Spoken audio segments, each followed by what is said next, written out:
이번 주는 지난주에 이어서 이사야서 36장부터 66장까지 말씀입니다. 지난주에 저도 이제 다시 또 차를 타거나 걸어 다닐 때에 요즘 워낙 장비들이 좋아서 핸드폰으로 이제 이사야 말씀을 계속 읽는데 굉장히 위로가 되더라고요. 또 마음의 찔림도 되고 하나님께서 우리를 향하신 참된 예배자의 마음, 어떻게 하면 하나님을 더 사랑하게 할 것인가에 대한 그 마음을 말씀을 통해서 주시고, 이제 36장부터 66장 여러분들 읽으실 때 더 많은 위로를 받을 거예요. 하나님께서 우리에게 소망과 또 말씀을 위로를 주실 겁니다. 이사야가 66장이잖아요. 그래서 이사야서를 성경의 축소판이라고 얘기들 해요. 성경이 구약이 39권, 신약이 27권에서 다 66권이잖아요. 근데 이렇게 공교롭게 이사야서 1장부터 66장을 이렇게 쭉 나열해 보면은 마치 성경의 그 이야기처럼 이렇게 구조도 그렇게 되어 있습니다. 억지 춘향으로 끼워 맞추는 건 아닌데 굉장히 놀랍게도 그런 창조와 타락과 또 구속과 하나님의 그 예수 그리스도의 다시 오심에 대한 그러한 내용들로 이렇게 이사야서가 구성이 되어 있어요. 여러분도 마지막까지 쭉 읽으시면서 한번 그러한 구조를 한번 보시면 좋겠습니다. 지난주 수요일 아침에 청주에서 친구 목사가 전화가 왔어요. 전화가 왔더니 대뜸 하는 얘기가 서울은 괜찮냐 그래서 서울 괜찮다고 왜 갑자기 그러냐 그랬더니 아니 자기 오전에 성경 공부하는데 교회 건물이 막 흔들렸다는 거예요. 그래서 왜 그러냐 하니까 알듯이 그 전북 부안에서 지진이 있었는데 청주의 교회 건물이 흔들렸다는 거예요. 그래서 제가 깜짝 놀랐어요. 알고 보니 12일 날 수요일 오전 8시 26분에 규모 4.8 지진이 전북 부안에서 일어났잖아요. 그래가지고 이 지진 때문에 경남, 경북, 광주, 대전, 심지어는 서울에서도 어떤 분은 느꼈다고 그러더라고요. 네. 저는 좀 이렇게 무감각한지 전혀 못 느꼈는데 그런 어떤 모임에 갔는데 목사님 저도 서울에 그 집에 있는데 이게 막 느꼈다는 거예요. 이런 지진과 같은 자연재해가 이렇게 닥치는데 대부분 지진과 같은 이런 큰 자연재해가 닥치기 이전에 먼저 동물들이 민감하게 반응을 보인다고 해요. 1975년 꽤 오래됐는데 중국 하이청에서 지진이 일어나기 몇 주 전에 뱀들이 겨울이었는데 비정상적으로 동면해야 될 뱀들이 막 튀어나온 거예요. 나와버려서 나오니까 어떻게 됩니까? 영하의 날씨에 다 얼어 죽게 되죠. 그리고 그 당시에 쥐들이 대규모 이동을 했다는 거예요. 뭔가 이 자연재해가 오는 걸 감지하고 동물들이 그것을 느끼고 반응을 했다는 거죠. 2004년에 우리가 잘 알듯이 인도양에 그 쓰나미가 일어났었잖아요. 그때 스리랑카의 야생 코끼리가 정말 갑자기 비정상적으로 자꾸 산으로 다 이동하는 거예요. 산으로. 뭘 느낀 겁니까? 뭔가 온다는 걸 알았던 거죠. 그러니까 높은 지대로 이동했다는 겁니다. 최근에 튀르키예와 시리아에 발생한 지진에서도 수백 마리의 새들이 그 당시에 막 하늘을 막 배회하면서 날면서 막 소리를 질렀다는 게 새들이 큰 울음을 내면서 건물 위로 막 이렇게 선회하면서 그 이후에 큰 지진이 났다는 거죠. 이런 것을 뭐라고 그러냐면 전조라고 하는 게 전조. 무엇인가 일이 일어나기 전에 어떤 증상, 현상이 나타나는 것. 미리 나타나 보이는 어떤 조짐을 보이는 것. 우리 삶에도 이러한 전조 현상들이 있죠. 어떤 사건이 갑자기 나의 삶에 일어나는 거예요. 그리고 갑자기 나도 모르게 상황이 뭔가 바뀌어지는 게 되는 거죠. 이전에 없던 일들이 일어나고 그 현상이 한 번 일어나는 것이 아니라 자꾸 반복적으로 일어나는 겁니다. 우리가 전조라 그러면은 가장 쉽게 감기나 마찬가지예요. 여러분 감기 걸리면 어떻습니까? 갑자기 막 열이 나거나 아니면 오한이 들거나 그리고 뭐 재채기가 나거나 이러면은 우리가 미리 알죠. 아, 요거는 전조현상, 감기가 걸렸구나라고 그렇게 우리가 생각을 하는 겁니다. 중요한 것은 이러한 전조현상이 나타났을 때에 이것을 얼마나 잘 감지하느냐.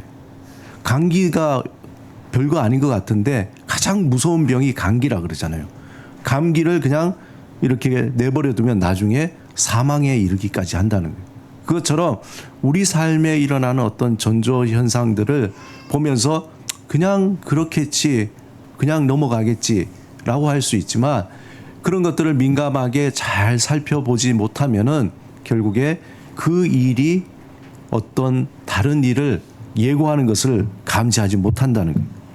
이렇게 삶의 여러 가지 일들이 일어나는데 그렇다고 해서 모든 일들 가다가 넘어졌는데 이건 무슨 전조 현상일까? 갑자기 소화가 안 됐다. 이건 무슨 증상일까?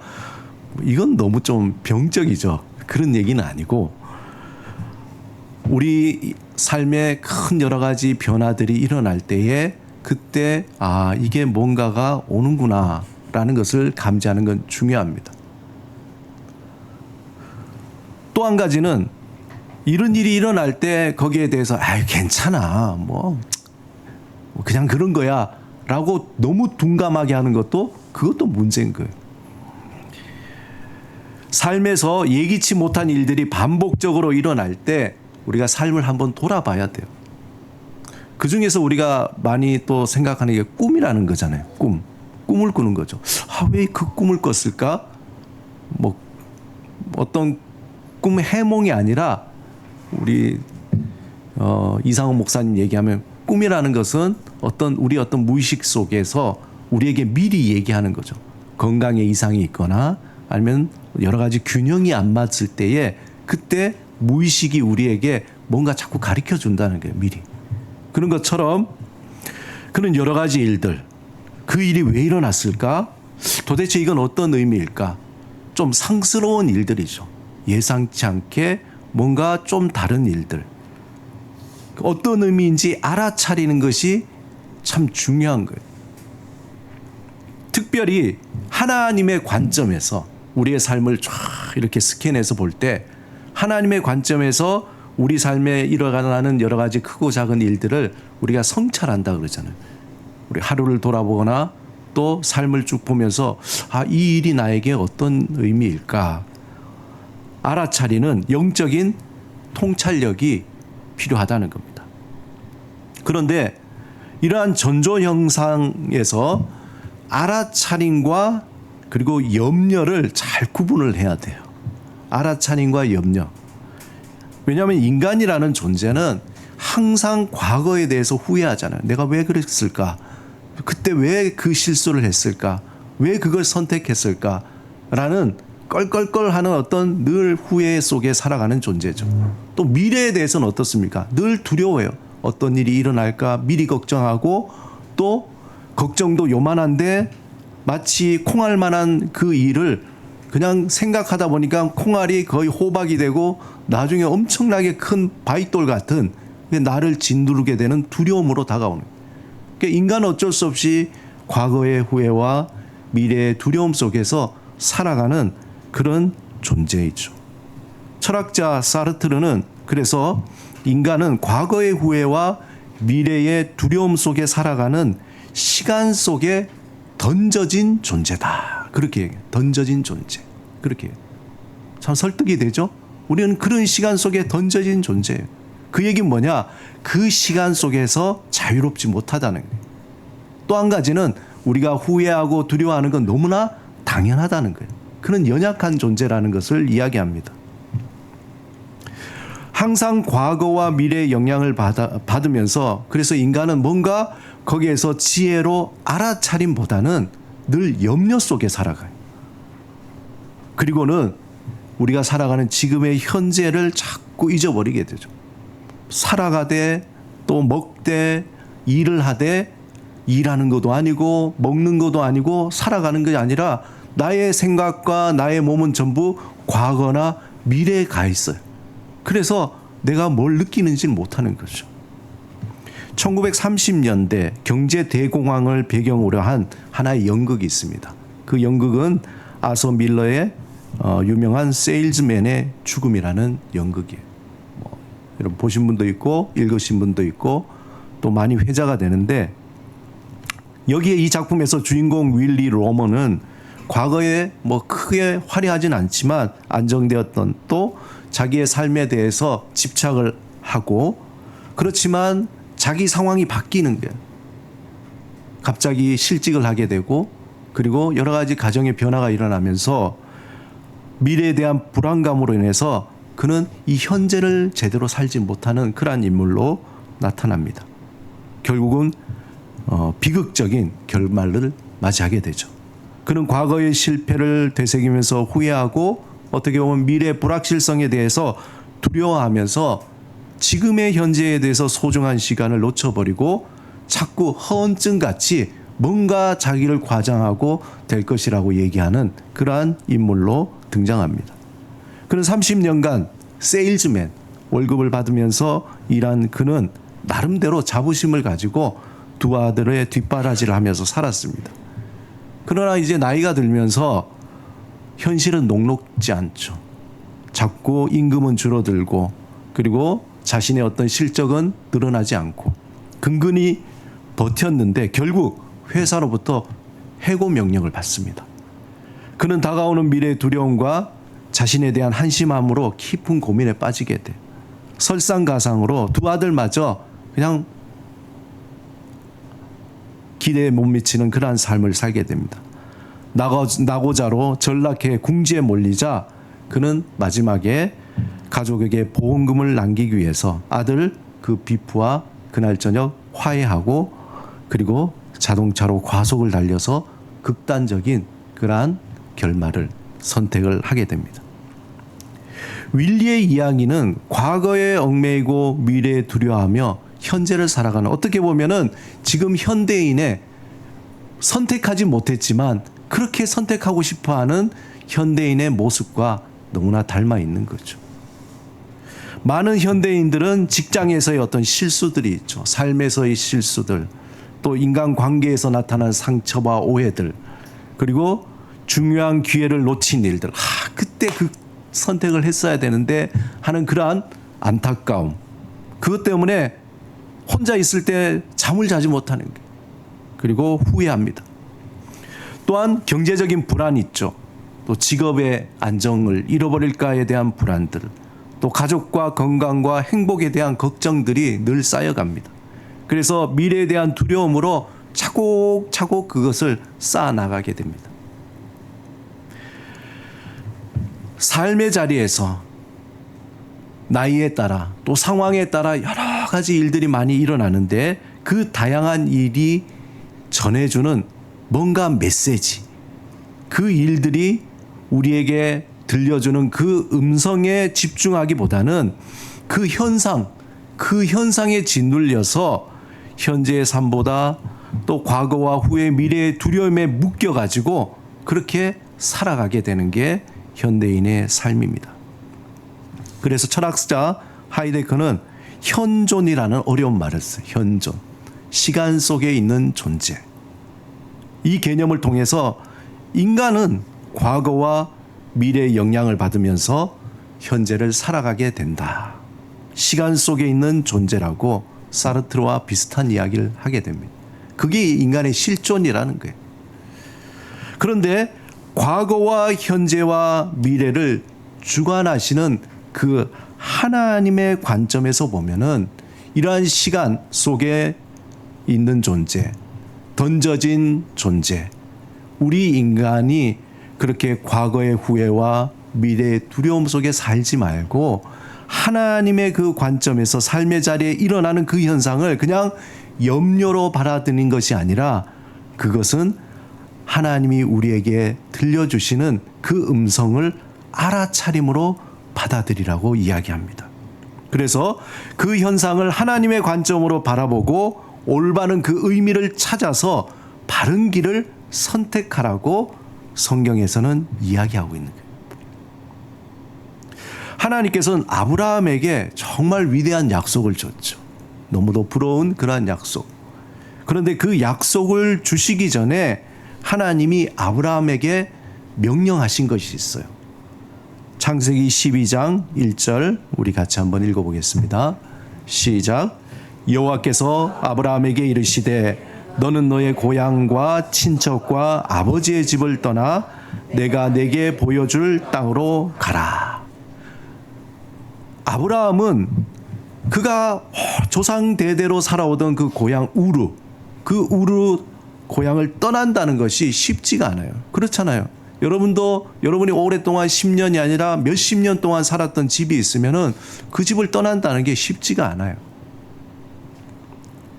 하나님이 어느 날 갑자기 나타나셔서 너는 내 고향을 떠나라 그렇게 얘기했을까? 그 행간이 있는 것 같아요. 그렇잖아요? 아마 이전부터 하나님께서 주신 그 명령 이전부터 아브라함은 삶의 크고 작은 일들을 경험했을 거예요. 이게 왜 일어났지? 왜 이런 일이 일어났지?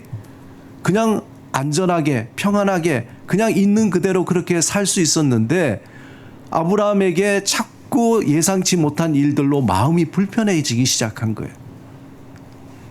여러 가지 사건을 통해서 그는 하나님이라는 존재를 인식하기 시작한 거예요. 처음에 아브라함은 삶에 일어나는 일들이 무슨 의미인지 아마 몰랐을 겁니다. 그런데 그 일들이 자꾸 반복되면서 그 일들이 자신을 향해 뭔가를 이야기하고 있구나라는 것을 알게 된 거죠. 마치 도로 표지판을 어떤 것을 가리키는 것처럼 모든 일들이 자신에게 뭔가를 이야기하고 있는 것 같아요. 그리고 결정적으로 어떤 사건을 통해서 그는 자신에게 하나님이 너는 고향과 친척과 아버지의 집을 떠나라는 그 음성을 알아차린 거야. 아, 내가 갈대아 우르를 떠나야 살 수 있겠구나. 떠나야 되겠구나. 라는 것을 알아차리게 된 거예요. 그 음성을 듣게 된 겁니다. 아브라함은 자신의 모든 것을 내려놓고 떠날 정도의 알아차림을 하나님의 음성을 들은 거예요. 모든 것을 내려놓고 떠나지 않으면 안 될 너무도 당연한 이유들을 발견하게 된 거예요. 그리고 아브라함은 자신의 모든 것을 내려놓고 하나님의 명령에 순종하게 됐습니다. Yes, 하나님 제가 떠나겠습니다. 아니면 마음속에 정말 떠나야 되겠구나. 이 갈대아 우르를 떠나야 되겠구나 라고 결단했을 때에 비로소 하나님의 약속이 그에게 주어지는 거예요. 창세기 12장 1절과 2절 사이엔 그러한 행간의 내용들이 있을 거라는 거예요. 2절 우리 같이 한번 읽겠습니다. 시작. 내가 너로 큰 민족을 이루고 내게 복을 주어 내 이름을 창대하게 하리니 너는 복이 될지라.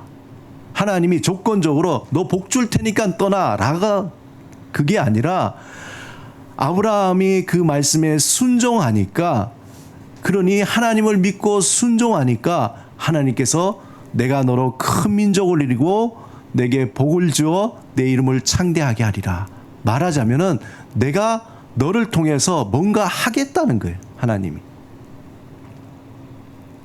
그런데 여기에 집중해야 될 것은 하나님은 삶의 자리에서 사건을 통해서 아브라함의 그 흩어졌던 관심을 끄셨어요.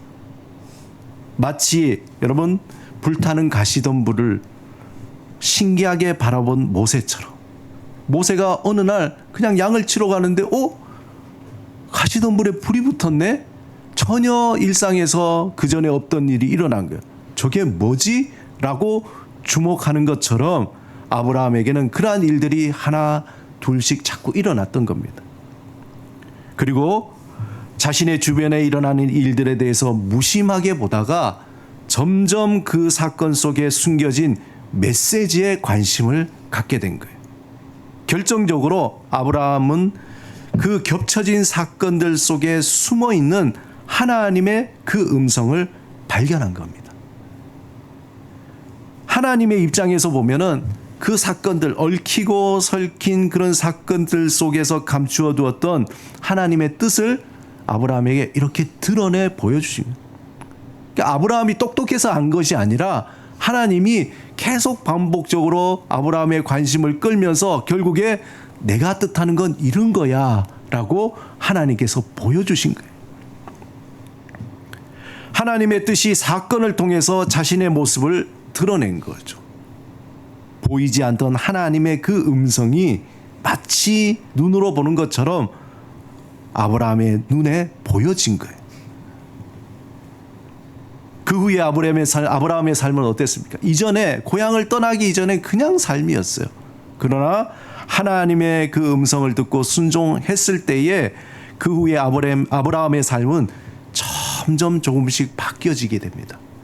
이전에 과거와 미래의 후회와 두려움 속에 살던 그 삶이 이제는 오직 하나님이 주신 그 약속만을 믿고 그는 하루하루 살아간 거예요. 여러분, 아브라함의 일생을 보지만 처음부터 아브라함이 그렇게 영적으로 뛰어나게 산 사람이 아니에요. 우리가 알다시피 아브라함은 자기 아내를 누이라고 속이는, 그것도 2번이나 파렴치한 사람이거든요. 처음에는 영적으로 그게 잘 보이지가 않아요. 그러나 점점 그의 삶을 통해서 하나님이 그 음성을 또렷하게 볼 수 있는 믿음의 눈을 열어주시는 겁니다. 자, 히브리서 11장 8절에 그의 인생을 이렇게 표현합니다. 자, 읽겠습니다. 시작. 믿음으로 아브라함은 부르심을 받았을 때에 순종하여 장래 기업으로 받을 땅에 나갈새 갈 바를 알지 못하고 나갔으며. 참 중요한 것은 갈 바를 알지 못하고 나갔다는 거예요. 아브라함. 그 얘기 뭡니까? 그냥 하나님의 그 약속만 바라보고 오늘을 산 거예요. 매일매일 그 약속만 믿고 하루하루 살다 보니까 어디까지 갔습니까? 가나안 땅까지 가게 된 거예요. 아브라함은 하나님의 약속을 볼 수 있는 그 믿음이라는 눈으로 현재 일어나는 사건 속에서 하나님의 그 언약, 그것을 또 발견하고 믿고 순종하고 그렇게 살아가게 된 겁니다. 여러분, 이 세상에서 하나님을 본 사람이 있을까요? 하나님을 본 사람은 없어요. 하지만 하나님의 자녀는 마치 하나님을 본 것처럼 얘기하잖아요. 하나님이 어떻게 생겼습니까? 몰라요. 그러나 마치 우리는 이야기할 때 하나님을 방금 본 것처럼, 우리 눈으로 본 것처럼 이야기하죠. 그리고 믿고 살아갑니다. 그렇게 할 수 있는 이유가 하나 있어요. 그 이유는 바로 예수 그리스도 때문입니다. 요한복음 1장 1절에 이렇게 되어 있습니다. 태초에 말씀이 계시니라. 이 말씀이 하나님과 함께 계셨으니 이 말씀은 곧 하나님이시니라. 그리고 그 말씀이 어떠한 것인지 구체적으로 2절 3절에 있습니다. 함께 읽어볼까요?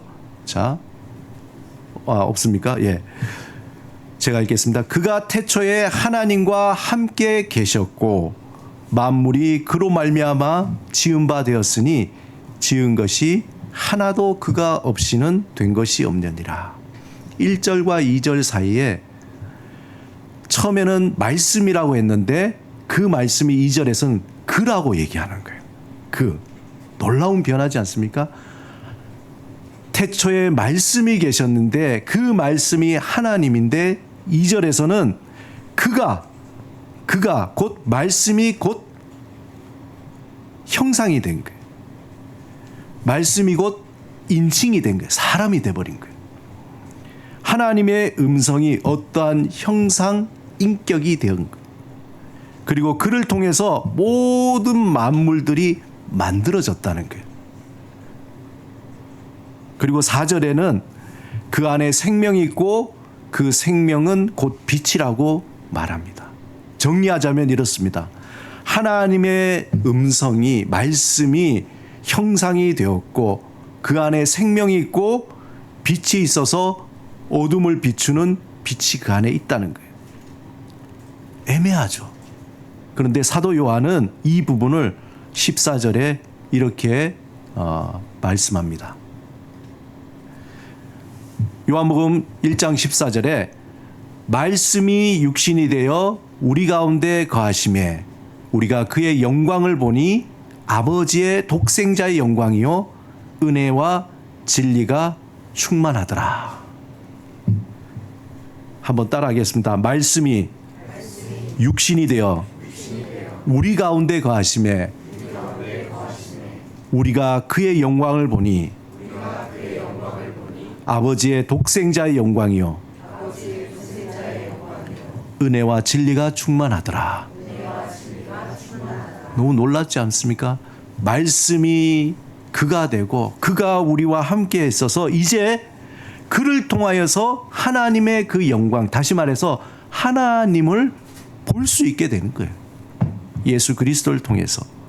사도 바울은 골로새서 1장 15절에 이렇게 표현합니다. 시작. 우리 같이 한번 읽어보겠습니다. 시작. 그는 보이지 아니한 하나님의 형상이요 피조물보다 모든 피조물보다 먼저 나신 이시니 그는 보이지 아니하는 하나님의 형상이라는 거예요. 예수 그리스도가. 그리고 모든 피조물보다 먼저 나신 이시다. 또한 빌립보서 2장 6절에서 8절에 이것을 더 상세하게 사도 바울은 표현합니다. 우리 천천히 한번 읽어보겠습니다. 시작.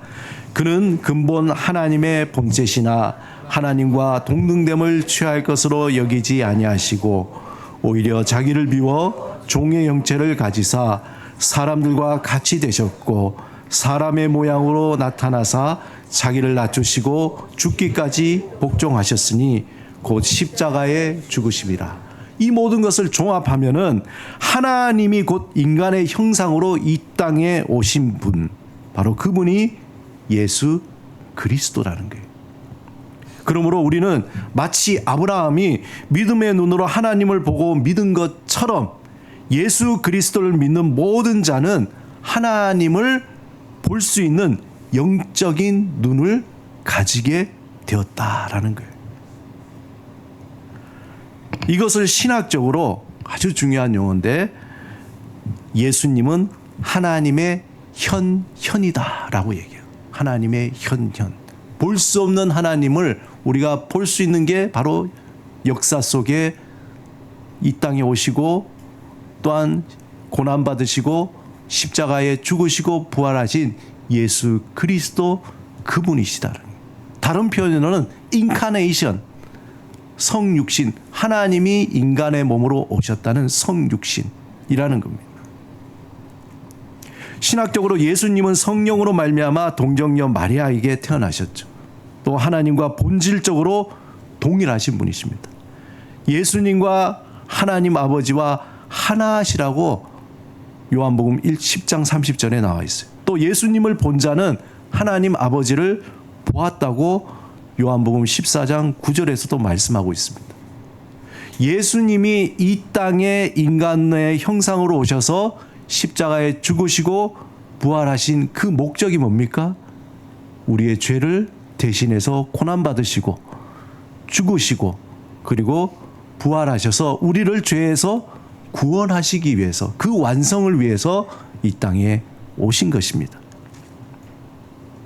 그런데 한 가지, 예수 그리스도가 단지 2000년 전에 이 세상에 오셔서 십자가에 죽으시고 부활하신 과거의 역사 속의 인물이 아니라 현재도 살아계시며 우리와 함께 계시는 하나님의 현현이다라는 거예요. 어려울 수 있지만 잘 이해하셔야 돼요. 지금도 우리가 하나님을 보기 위해서 누구를 통해 보는 겁니까? 예수 그리스도를 통해 보는 거고, 하나님의 그 역사하심이 누구를 통해서 우리에게 나타납니까? 예수 그리스도를 통해서 만물이 만들어지는 것처럼 하나님의 역사가 예수 그리스도 통해서 우리 삶 속에 나타나는 거예요. 어떤 생각이 있다면은 생각을, 이 컵을 만들기 위해서 디자인을 하잖아요. 아직 형상이 없어요. 그러나 이 디자인이 누군가의 손에 의해서 만들어지듯이 하나님의 그 말씀, 생각이 예수 그리스도를 통해서 만물을 창조하신 것처럼 우리의 삶 속에 과거의 일이 아니라 하나님의 현현으로 지금도 우리와 함께 하시면서 우리의 수많은 삶 속의 사건들을 통해서 하나님이 우리에게 뭔가 형상으로 만들어내시고 있다는 거예요. 창조하시고 있다는 거예요. 그래서 히브리서 13장 8절에 예수 그리스도는 어제나 오늘이나 영원토록 동일하시다는 거예요. 과거의 일이 아니라 지금 우리 삶 속에 함께 하시고 우리 삶 속에 역사하신다는 것을 보여주는 거예요. 예수님은 우리와 함께 거하시면서 우리 삶의 모든 사건 속에서 하나님의 사랑과 그 은혜를 드러내고 있다는 거예요. 사건을 통해서 하나님의 사랑이 무엇인지, 하나님의 은혜가 무엇인지, 하나님의 구원이 무엇인지, 하나님의 살아계심이 무엇인지 사건을 통해서 우리는 마치 눈으로 보는 것처럼 보여지는 거예요. 아, 하나님의 사랑이 이것이구나. 하나님의 은혜가 이것이구나. 하나님은 이런 분이시구나. 사건을 통해서 우리가 보는 거예요. 오늘 함께 부른 찬송가 96장의 가사처럼 예수님은 우는 자의 위로가 되세요. 없는 자의 풍성이 되시며 약한 자의 강함과 눈먼 자의 빛이 되며 병든 자의 고침과 죽은 자의 부활이 되십니다. 우리의 모든 삶의 자리에서 함께 하시고 그 속에 숨겨진 하나님의 뜻이 무엇인지 우리에게 드러내 보이시는 거예요. 하나님의 뜻이 무엇인지 알려주시고 하나님의 능력으로 위로하시고 치유하시고 도와주신다는 거예요. 보이지 않던 하나님의 위로와 하나님의 치유와 하나님의 풍성과 하나님의 그 강함과 능력이 지금도 우리와 함께 하시고 하나님의 현현으로 역사하시는 예수 그리스도를 통해서 우리에게 나타난다는 거예요. 그 사실을 믿으십니까? 저는 믿어요. 아멘, 믿습니다. 살아계시고 역사하시는 하나님의 그 현현 예수 그리스도를 통해서 우리의 모든 사건을 통해서 하나님이 우리에게 말씀하시고 그리고 하나님의 그 역사를 이루어 가시는 겁니다. 하나님의 현현이신 예수님은 보이지 않는 하나님을 우리에게 자꾸 드러내시는 거예요. 여기에 매우 중요한 통찰이 있습니다. 현재 여러분 삶 속에 일어나는 삶의 여러 가지 현상들 각자 다 다르죠. 각자 여러 가지 일들이 다 달라요.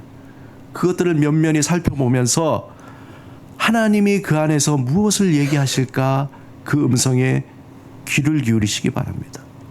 하나님의 현현이신 예수 그리스도를 통해서 하나님 저에게 무슨 말씀을 하세요? 하나님 저에게 무엇을 보여주시고자 합니까? 라는 것을 깨닫는 지혜가 필요한 거예요. 하나님이 이 세상을 이처럼 사랑하셔서 독생자를 우리에게 주신 이유가 뭔가? 그것은 죄에 빠져 영원히 죽을 수밖에 없는 우리를 구원하시기 위해서 이 땅에 오셨지만 뿐만 아니라 이 세상을 살아가는 하나님의 그 자녀들이 하나님의 그 선하시고 기뻐하시고 온전하신 뜻이 무엇인지 보여주시기 위해서 우리와 함께 하신다는 거예요. 그러므로 매일 일어나는 삶의 사건들 속에 숨겨두신 하나님의 뜻을 알아차리는 것이 중요하죠. 그리고 올바른 선택을 위해서 우리가 더욱더 예수 그리스도를 아는 게 중요한 거예요. 예수 그리스도를 더 깊이 알기 위해서 그래서 경건의 훈련이 필요한 거예요. 내가 성경 지식을 더 알고자 내가 더 있어 보이고 내가 더 뭔가 경건이 그게 아니라 예수 그리스도를 통해서 우리의 그 흐려진 렌즈를 닦는 거예요. 예수를 깊이 알면 알수록 하나님의 뜻을 온전히 알기 때문에 그렇습니다. 예수를 더 깊이 알면 알수록 하나님의 뜻을 온전히 알 수 있는 영적인 눈이 열리고 영적인 귀가 열리게 됩니다. 그래서 우리가 매일 말씀을 묵상하고 기도하는 것은 어떤 종교적인 행위가 아니에요. 예수님을 더 알기 위해서 그런 거죠. 일상에서 일어나는 하나님의 음성을 더 잘 듣기 위해서 그러는 겁니다. 사랑하는 여러분, 하나님은 우리에게 독생자 예수 그리스도를 보내주셨습니다. 그분은 하나님의 형상이며 하나님의 뜻을 밝히 보여주시는 분이십니다. 사탄은 이 세상의 온갖 유혹과 시험과 고난과 쾌락을 통해서 우리의 시선이 하나님을 향하지 못하도록 속이고 있는 거예요.